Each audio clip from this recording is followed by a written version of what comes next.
Yes. Well, a couple of things. I was keeping a journal in the hospital. A friend of mine dropped off a little spiral notebook, and I think she meant for me to write down doctor's notes or instructions for the kids or something. What it ended up being was when I would get woken up in the middle of the night, and I couldn't go back to sleep, I just started, journaling and basically just pouring out all my angst into that journal. And my thought was, when this is all over and when I look back on this and it's just a memory, I'm going to burn that journal and I'm going to feel so good about it because it'll be over. And we hit a period of time in there where I was just kind of barely hanging on. I was wearing a life vest, which is an external defibrillator vest with a battery pack. And I wore that for 9 months. And I was just barely hanging on. Every time I'd go to the doctor, I was just barely hanging on. And I just hit this period of time where it just felt like nothing was happening. So I started to, just ignore all of that writing that I'd done. And my husband said, "Are you still writing all this down?" And I said, "No, I don't ever want to relive this part of my life. I'm not writing it down." And he said, "You should be." Hey everyone, welcome back to Living the Next Chapter. I have yet another amazing author on my screen as we record. And I just love learning from people and hearing their story and how they became an author and the contents of their book. And we can go on and on and on. And today, Lori-Ann Wood's on with us today. We're going to be talking about her book, Divine Detour. And there's a lot of stuff that we're going to be chatting about. And I'm so happy to have her here. Lori-Ann, welcome to the podcast. Oh, thanks very much. It's great to be here. Excellent. Let everybody know where you are in our big world.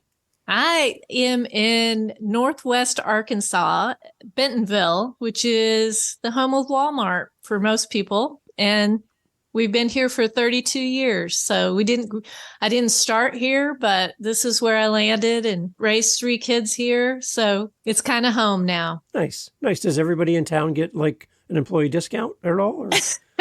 Only the people that work for Walmart, which is frustrating for those of us who don't work for Walmart. So, yeah. Okay. Well, being the hometown, you'd think there'd be something really special for everyone, but that's great. That's great. It sounds like a beautiful place to live as well. It is. And we do enjoy many benefits from having Walmart here. They do a lot of investment in the community, so can't complain about that. Good. Tell us a little bit about your family, too. Yeah. So I have 3 grown children and 1 son-in-law and a brand new granddaughter.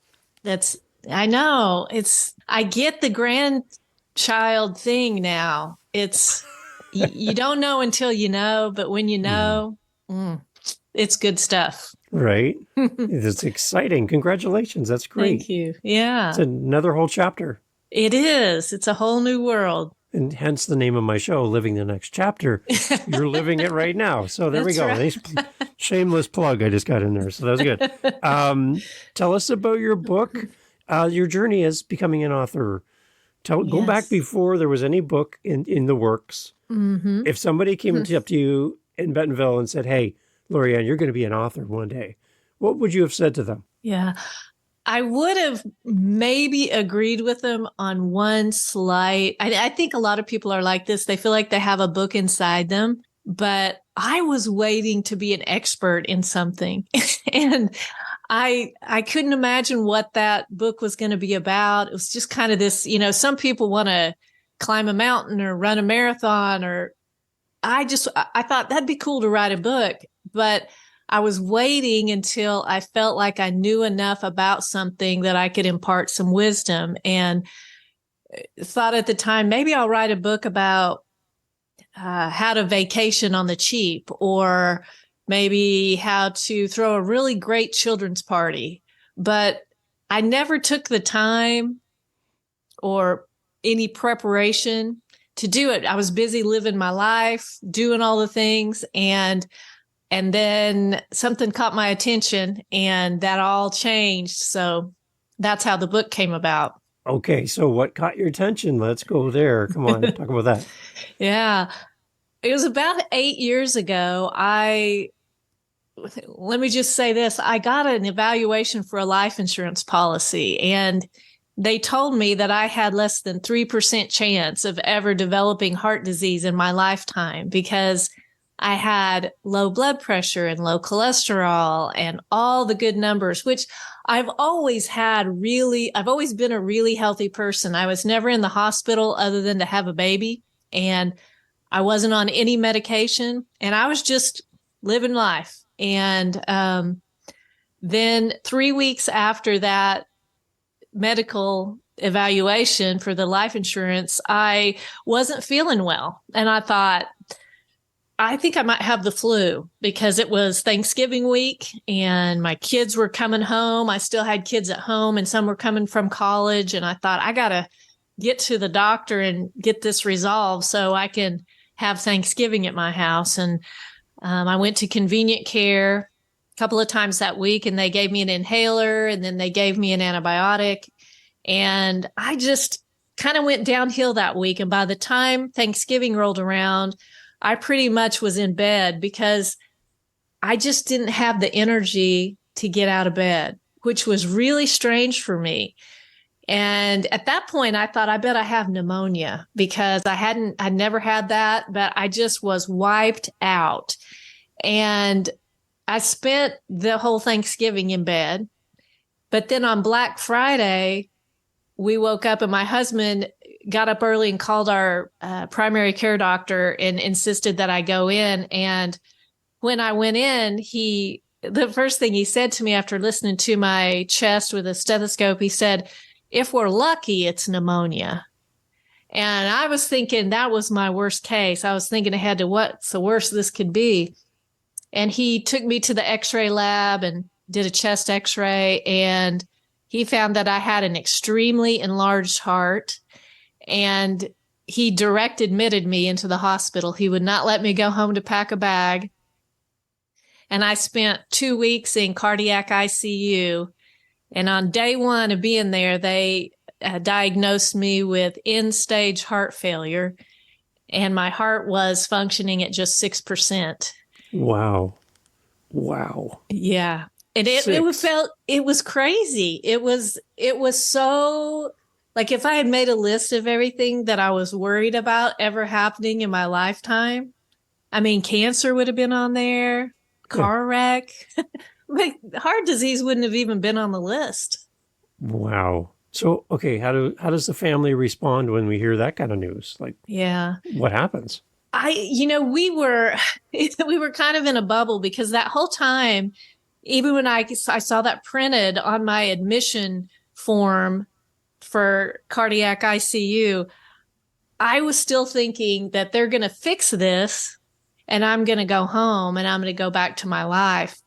And I think we all kind of thought that for a long time because I really didn't feel that bad, to be honest with you. I was tired and I was out of energy, but I wasn't in any kind of pain.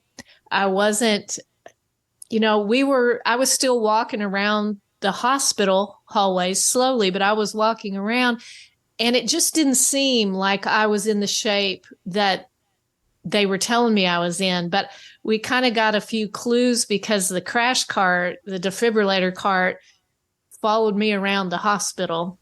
And I wanted to take a shower because when I went in that Black Friday, I was just going to run in and get a prescription or a steroid shot. And then I was going to go Black Friday shopping. So I had not taken a shower, and there I was in ICU for 2 weeks, and they would not let me take a shower because I could not be off the machines that long to take a shower. Wow. I argued with them that I could, but they would not let me do it. And it kind of slowly sunk in. My kids were here, and then, when Thanksgiving weekend ended, they went back to college or back to school, and they kind of had to go back to their lives. And I think in the back of their minds, they were thinking this is all going to resolve as well. But we've slowly learned over those years, the ups and downs that heart failure brings, that it's really a chronic progressive disease. And it only goes in one direction, and it gets worse. They prop you up with medications and devices and lifestyle changes, but the only cure is a heart transplant. And because I'm a very high functioning heart failure patient, I'm not a candidate for that at this point. So that's kind of where we are. Wow. From talk about being blindsided and not having any time to prepare mentally and, Yeah. Do all that. You just going in, I'm just going to do a quick test and I'll be on my way. Life can turn a corner so quickly. So fast. And, it must have been quite nerve-wracking to be there and hear the news. And I think, I've been in the hospital before, and you get bad news and everybody's busy around you, and you kind of feel like the room is getting really small, very slowly, and you're like, uh-oh, this isn't feeling good at all. Yeah. Just when you see concern on doctors' and nurses' faces for your sake, you start to go, oh, this is really serious. Right. This isn't something that's just a cold or a sprained ankle. This is something really serious. When there's this many people around me and I'm hooked up to all these things, I need to pay attention to this. So, yeah. For sure. Wow. Yeah, one of the things I remember not feeling that bad, but I also remember the cardiac nurse practitioner came in, and I was laying there in the bed, and she grabbed my ankle through the sheets, and I didn't know her, and I thought that was a weird thing for her to do, but she grabbed my ankle and she said, "I'm about to pull the rug out from under you." And even still, there was just this, I don't know what it was inside me that I thought, I know she thinks that is this bad, but I don't. Until it was a couple days later, as I'm still in ICU, the cardiologist I had at the time was kind of, I was getting that sense like you were talking about, where whenever the nurses would change shifts and I'd get new nurses and they would all come in with tears in their eyes. And I'm like, I'm okay. Or they would come in and say, I've added you, or my mom's added you to the prayer list at her church. And I didn't know these people. And so I got this sense that they thought it was serious, and that my nurse practitioner thought it was serious. But it was when my cardiologist was looking at the screens, when he would come in, he'd look at all the monitors, and my husband was just desperate for information, and we weren't getting very much. Yeah. And finally my husband said, look, if basically what he was trying to say was, if you don't know what you're doing here, we're going to go to a bigger hospital. And my youngest daughter was in the room. She was in high school, and the doctor said, I'm not messing around here. If things don't turn around, we're looking at a heart transplant. And, 2 days into this, no one had ever said those words to me.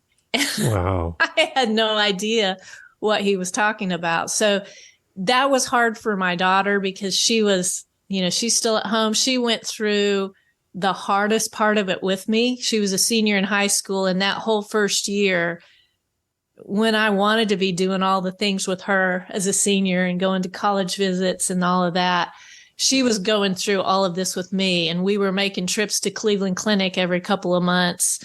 And that's kind of how that defined her senior year. But I wouldn't pick that for her. But it also, we have this understanding now that the other children that weren't so intimately involved in it don't really understand. She gets it. So, okay. So how does the book come to light through all of this?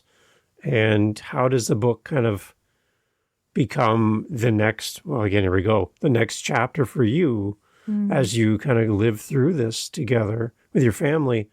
When does Yeah. the idea of the book actually come to light for you? Yes. Well, a couple of things. I was keeping a journal in the hospital. A friend of mine dropped off a little spiral notebook, and I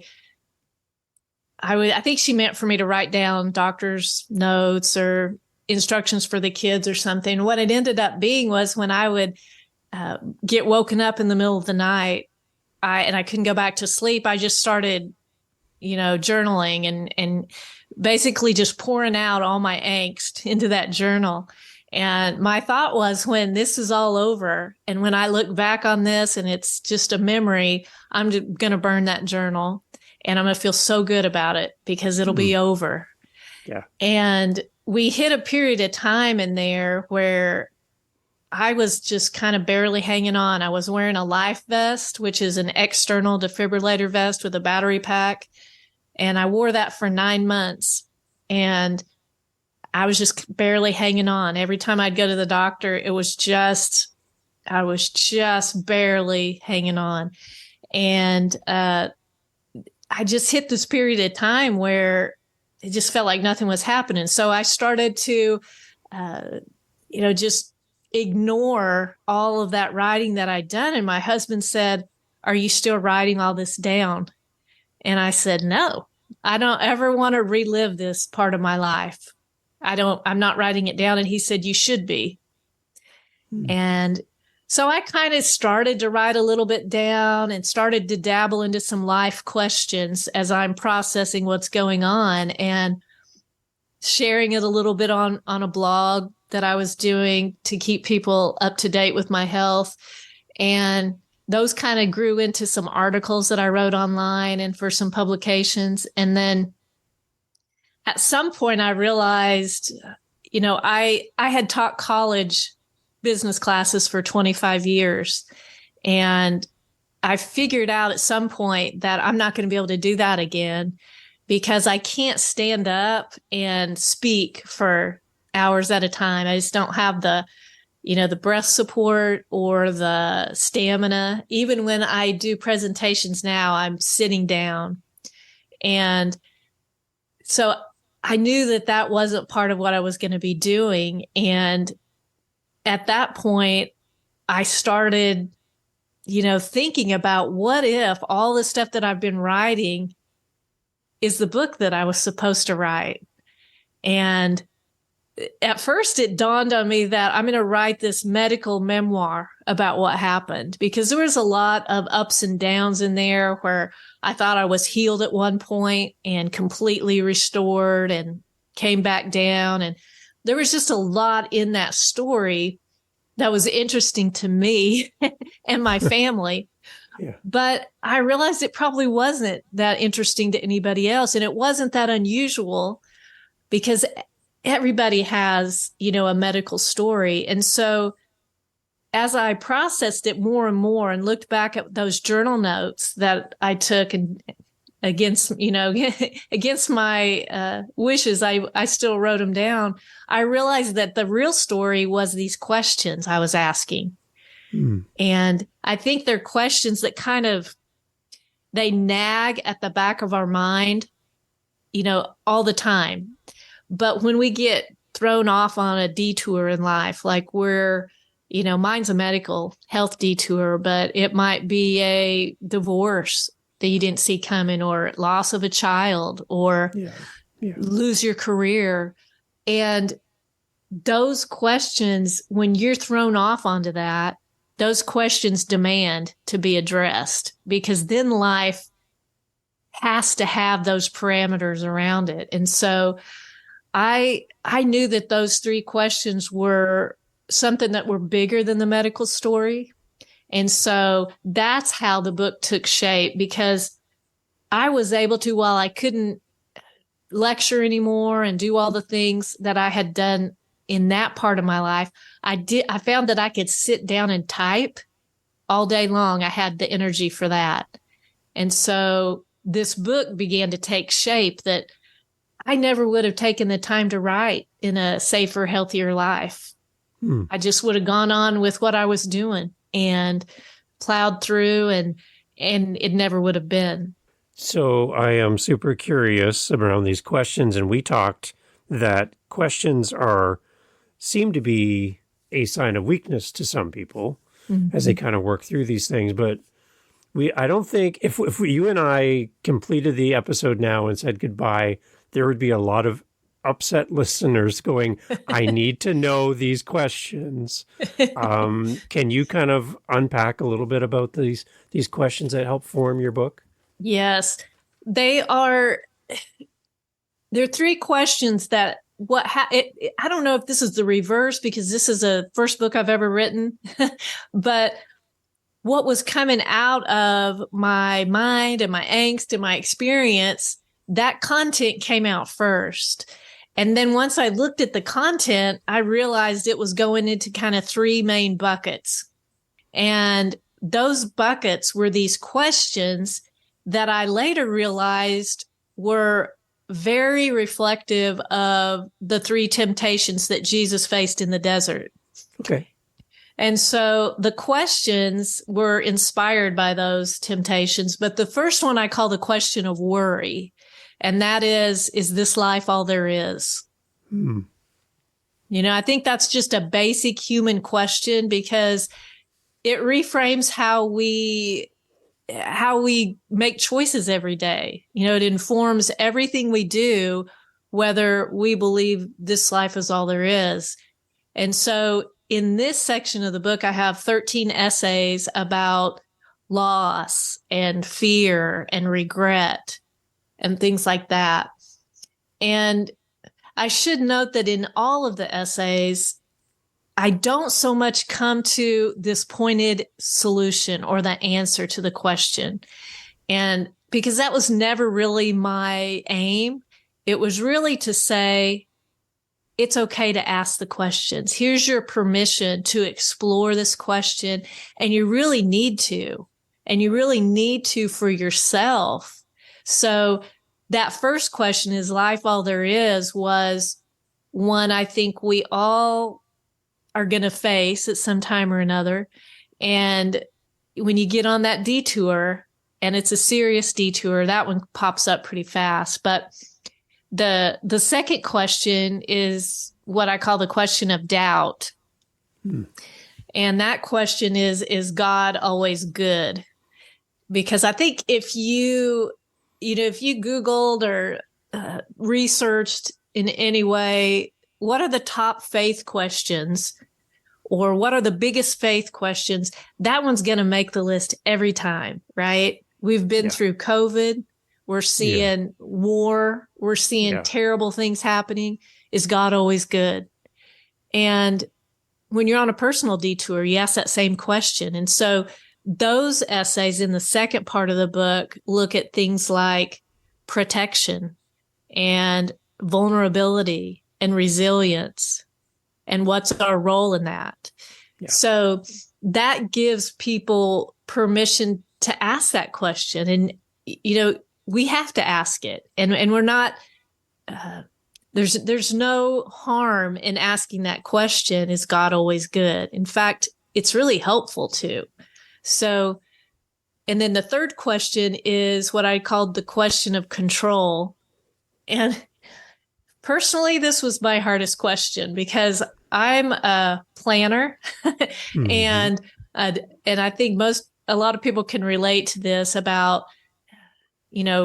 being intentional and being someone who has a vision for something that's coming up in the future. And so this question I framed as, is God's plan enough?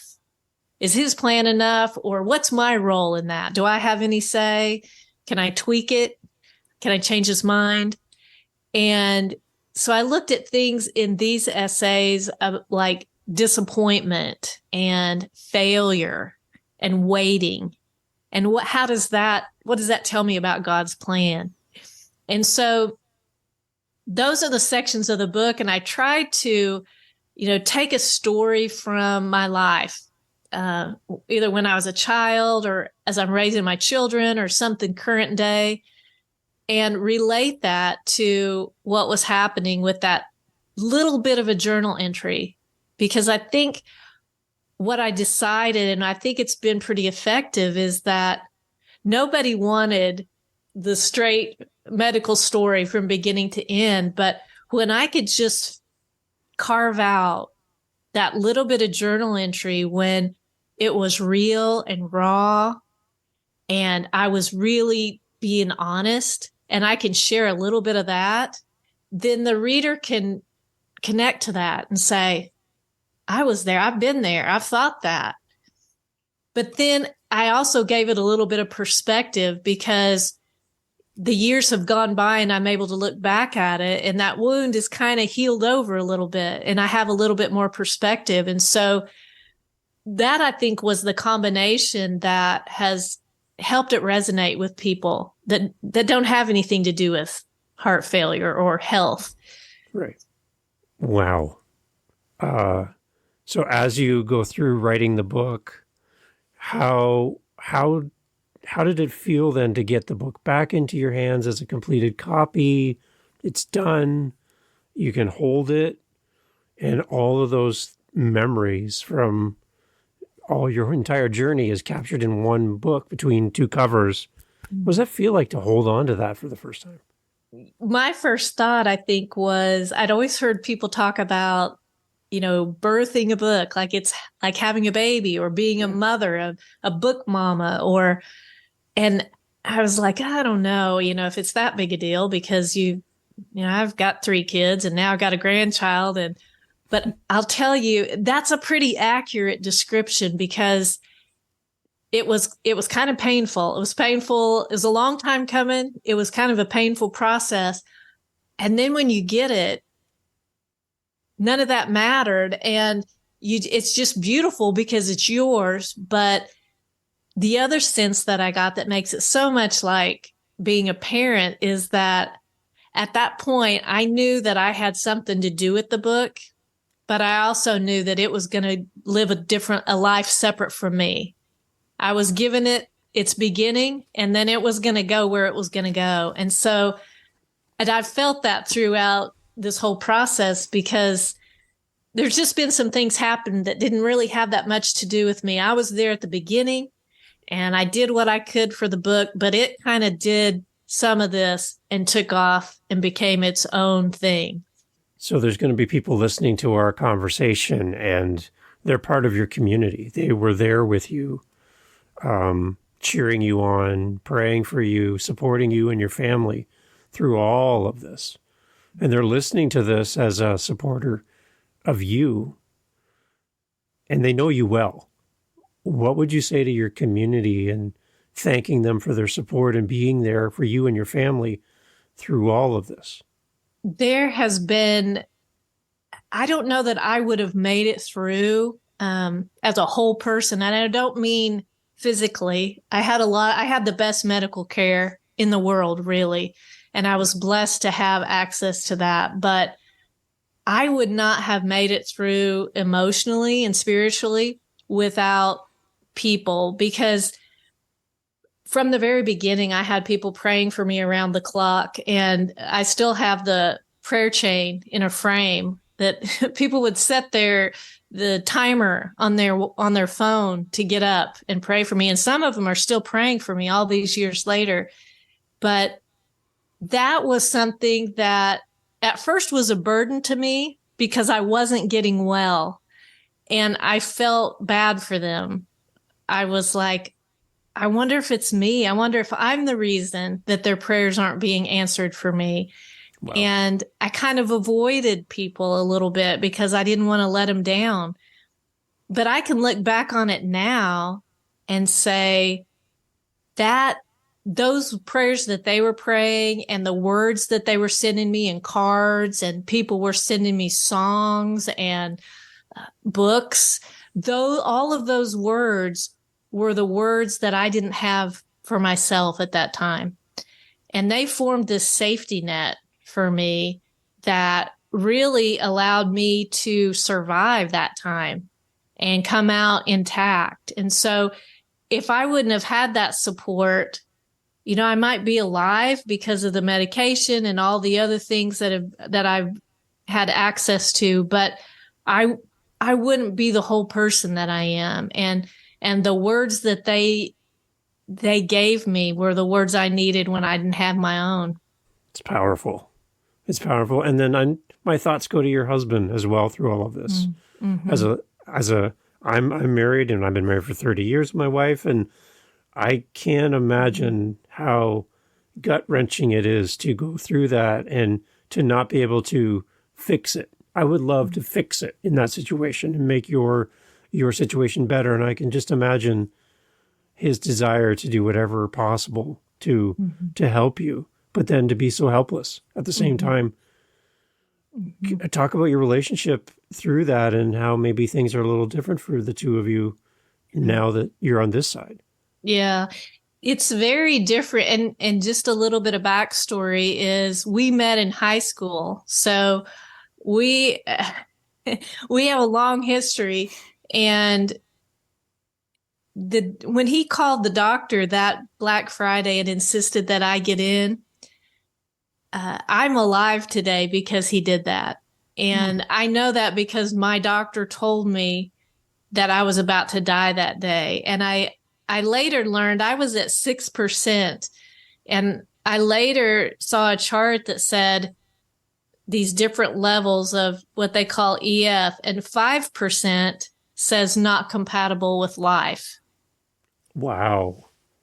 And I just thought I wasn't feeling well. And I don't know that I would have gone in on my own. On my kids were home. I wanted to be with them.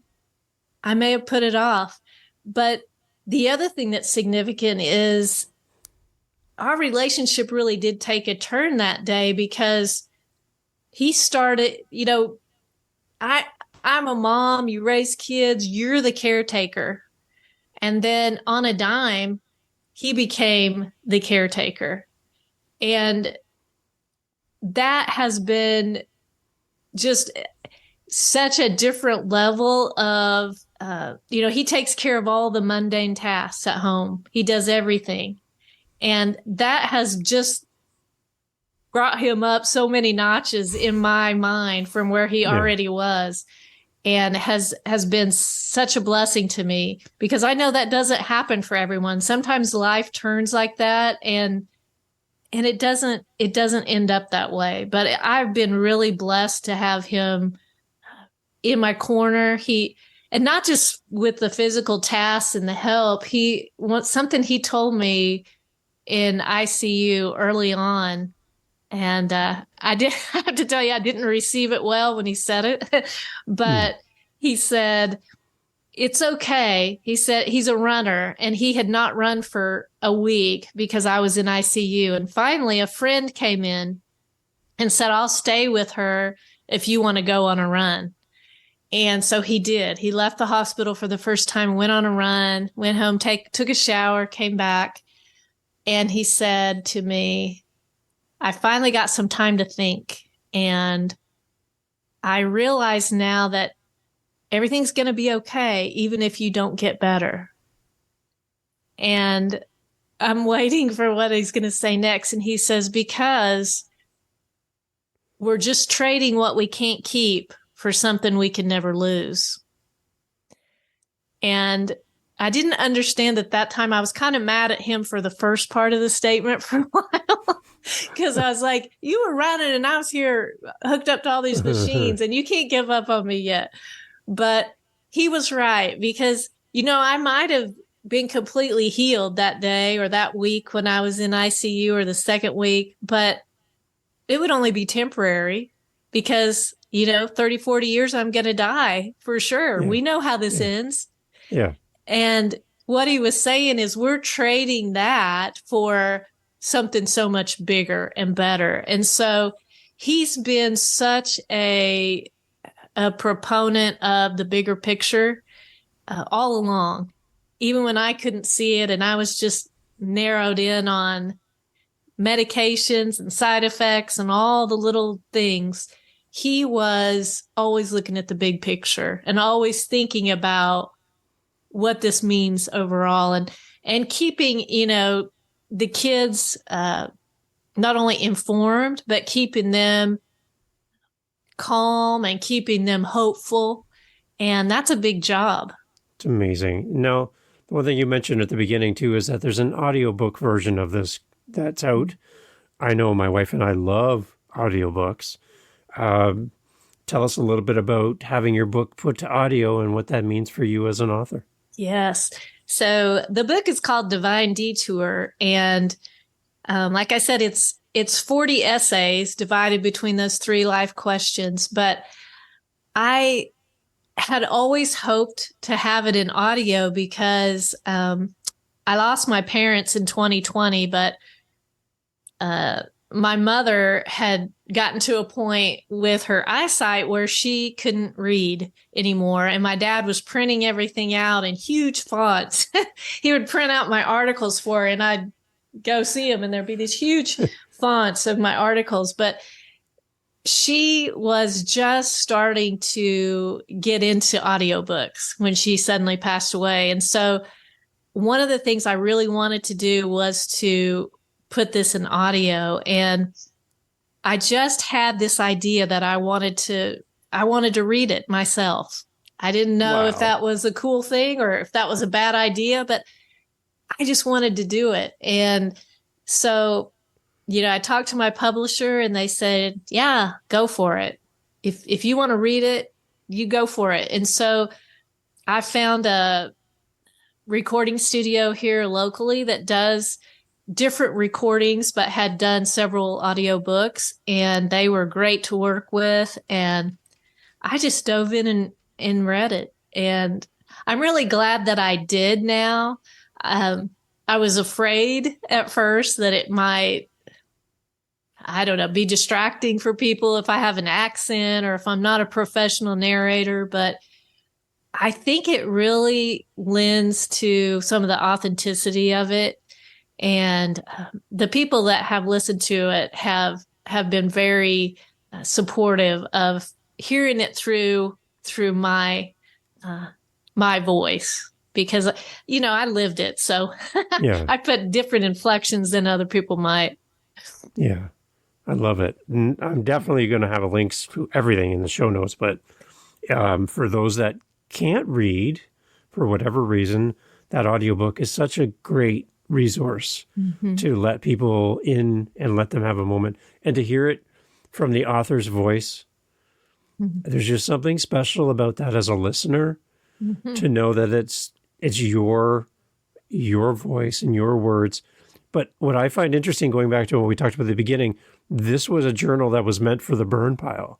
This was never meant to go anywhere. Yeah. And here you are reading it to us. Like, that was not the original plan. Was that hard for you to start reading through this and reliving the sights, the sounds, the memories as you read this for us?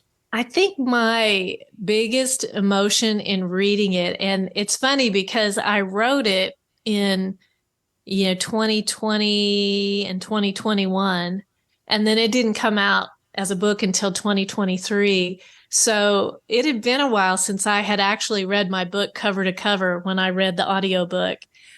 And I was like you, I thought, ooh, this could be hard. It could be really painful to go back. But the emotion that I got more than anything was just this overwhelming gratitude that, none of the doctors thought I'd be here today.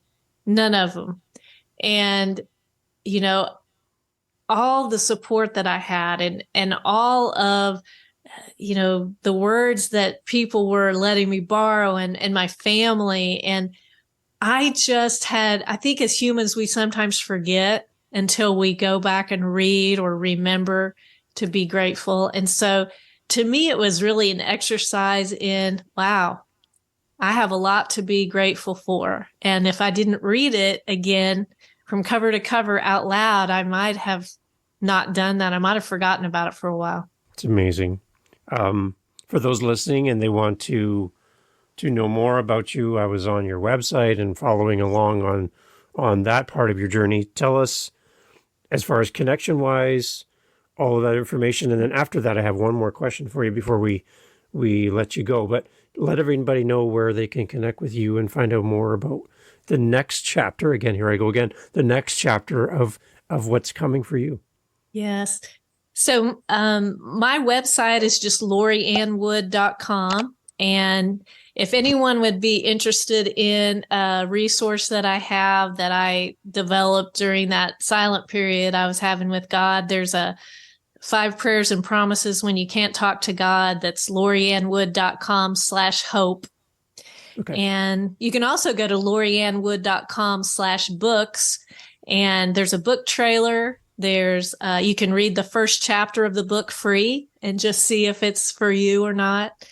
And lots of other information, links to where you can purchase the book. Of course, it's on Amazon, Walmart, Barnes and Noble, all those places. But it's and on any of the social medias, I think I'm Lori Ann Wood on pretty much all of those. But I think if people are feeling like they're on some sort of a detour, it helps to know that you're not walking that rough road by yourself. So if nothing else, it's not something that's going to solve every problem that you have, but it's going to give you some companionship. It's going to give you some permission to ask some questions and be real.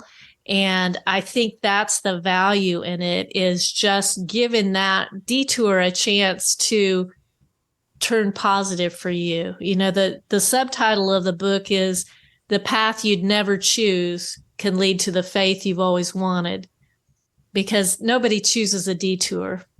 And it can become something more than what it looks like if you give it a chance.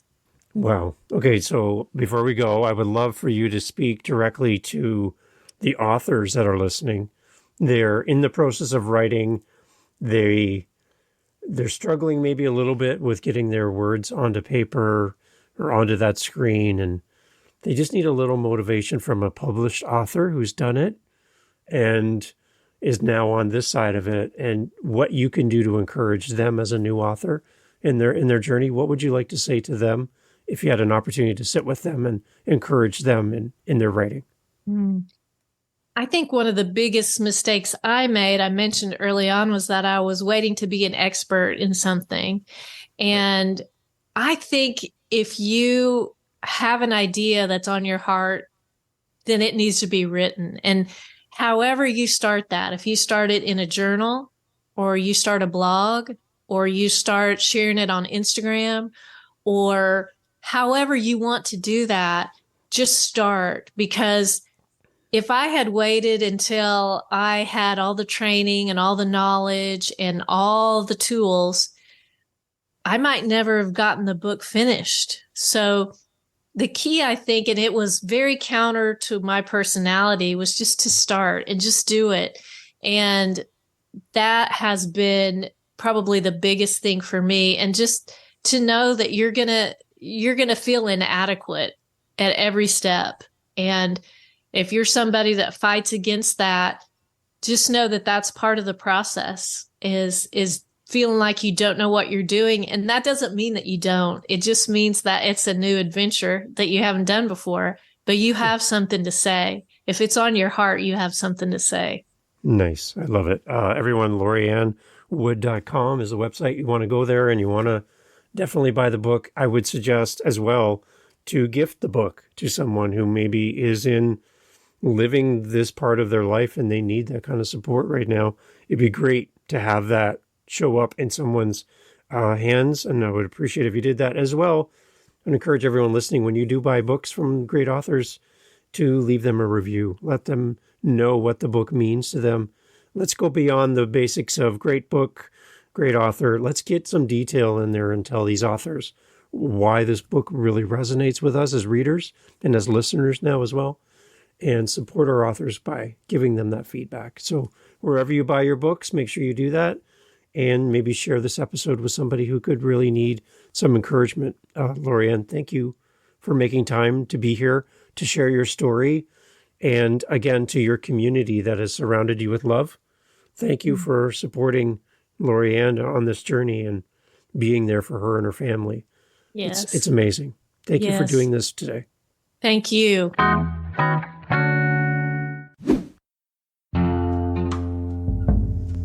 Thanks for being part of the podcast again. appreciate you investing time in the show, and if you're listening this far, thank you. One thing to keep in mind is we are looking for help and some support for the podcast. If you are able to help support our show, our little podcast show here, we can go over to livingthenextchapter.com, and all the instructions will be there to help support the show. It takes about $30 to $40 a month to do this, just for the hosting and all of that other stuff that we pay for. But if the show is giving you any value and you're enjoying what's happening here, would love any kind of support that you can offer. That would be great. And you being here and sharing the show helps us grow, helps us get great new authors on the show, connect with other listeners, and build community. So whatever you can do to share this show today, I really appreciate it. Thank you for being here for Living the Next Chapter, and I can't wait to share the next one with you. Talk soon. Have a great day.